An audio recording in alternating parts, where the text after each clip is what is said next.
Welcome in everybody, this is D2R Degenerate. For this video, I'm going to go over my build guide for the Poison Nova Necromancer. Now, the reason I made this character is because I found this amazing D-web in the Stony Tombs. And I had never made a Poison Nova Necromancer until D2R came out. And let me tell you, after using it for a little while, I can tell you that this build is very powerful and can melt huge mobs in places like the cows, and it's fantastic in the pits and in some other places as well, but I was surprised with how powerful this build is. So with that being said, let's get into it.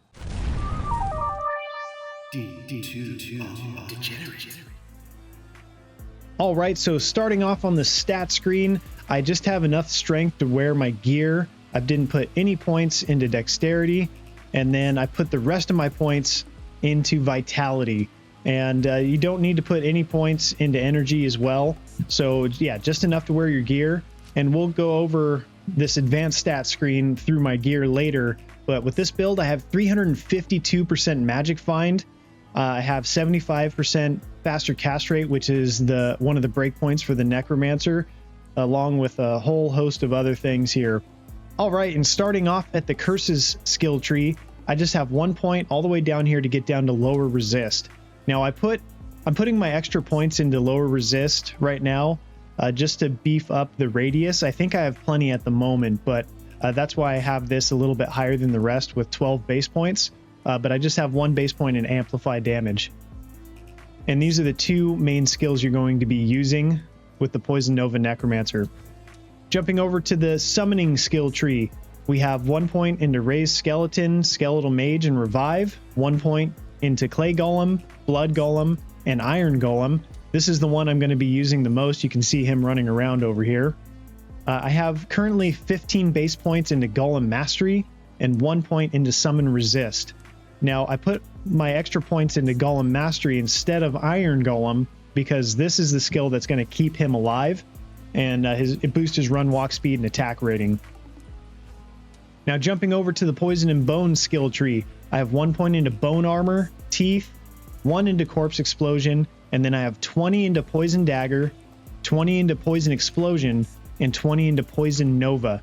Of course, I have these 2 maxed out because they are synergies with Poison Nova. And instead of pumping points into lower resist, you could put more points into Corpse Explosion because that will also increase the radius when you're using this skill. Because let's be honest, every Necromancer build that's out there is really a Corpse Explosion Necromancer, just getting to that first corpse being dead. Whether you're using summons or poison, you're really getting to this. So the damage doesn't increase, but the radius does. So that could really help in certain situations.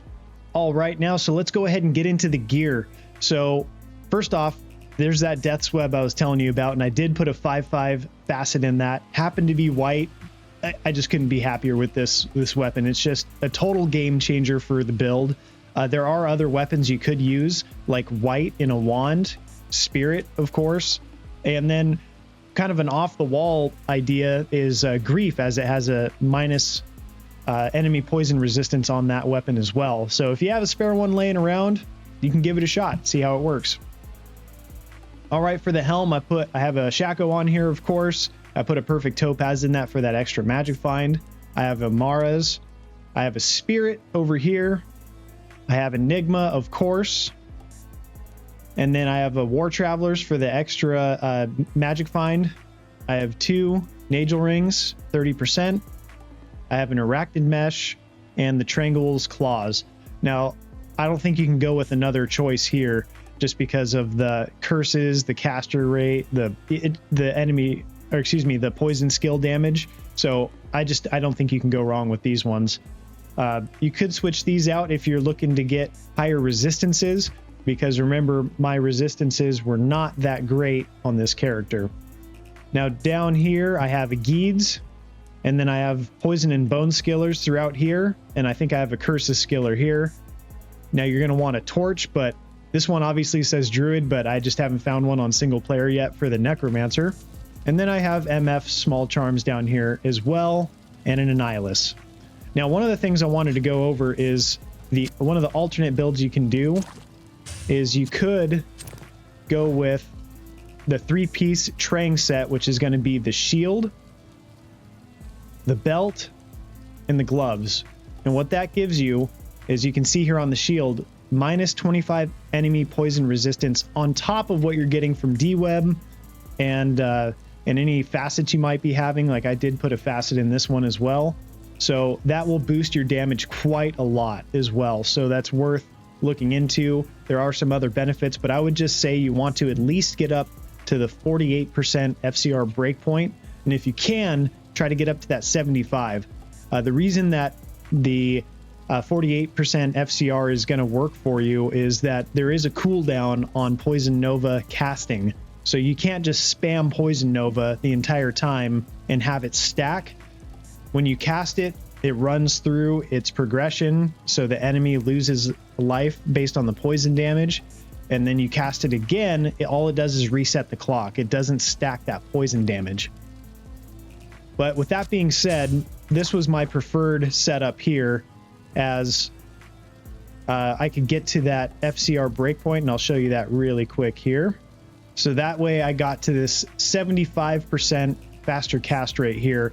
I preferred that because I can move a little bit faster with teleport through the Enigma, and also you can cast Corpse Explosion a bit faster as well. But as you can see, you can change out some of the rings, some of the charms, whatever you want to do to boost your resistances. But I primarily ran cows with this, so you know the resistances weren't all that important to me. For the weapons on swap, I do have Call to Arms, and I got really lucky with this one, as I got a 664 here on single player, and then I have a Spirit on swap for the extra skills to boost up your battle orders. All right, and going over the mercenary setup here, I have a little bit of a unique setup, but I found it to be a really fun way to do this. So I have a Cure Helm on the mercenary, an Infinity as well, and that's just to boost up the fire damage from Corpse Explosion. It doesn't help you with poison damage, but that Corpse Explosion is half fire, half physical, so Infinity really helps there. And then I also have found an Ethereal Perfect Shaft Stop on single player, and I just put an all-res jewel in this thing as well, and it has a little bit of max damage as well. And you might be thinking, well, hey, DGen, cleansing doesn't work with prayer without meditation. Well, on the Iron Golem, I do make that out of an Insight, which has meditation. So I, myself, the Iron Golem, my Mercenary, and all my revives benefit from that prayer, cleansing, and meditation aura combination that boosts your life and mana so much. But yeah, that will be my setup. And I put Shaft Stop in here, by the way, just because the physical damage reduced by 30%, I felt kept my Mercenary alive a lot better than putting something else in there. But like a Fortitude or something like that, I really felt like this one did the job to keep him alive. All right, and just to go over some example gameplay, I'm going to show you how this works here. So I'm going to go ahead and boost up the Iron Golem and Mercenary with battle orders. And then, so what you do is you cast Lower Resist, Poison Nova, and let them die. And then I do Amplified Damage and Corpse Explode, just like that. So we'll just go over a quick run here. So Lower Resist. Once one of them dies, you're going to hit Amplified Damage and then blow them up. And then also I like to grab the revives here, and I like to battle order them up as well. And then let's do it. And then you can bring more cows in here like this, cast Amplified Damage, blow them up. If you got any cows or any enemies around you, you can do that. So again, we'll just go over this once we find a nice large cow pack here. Cow herd, is that what we should call it?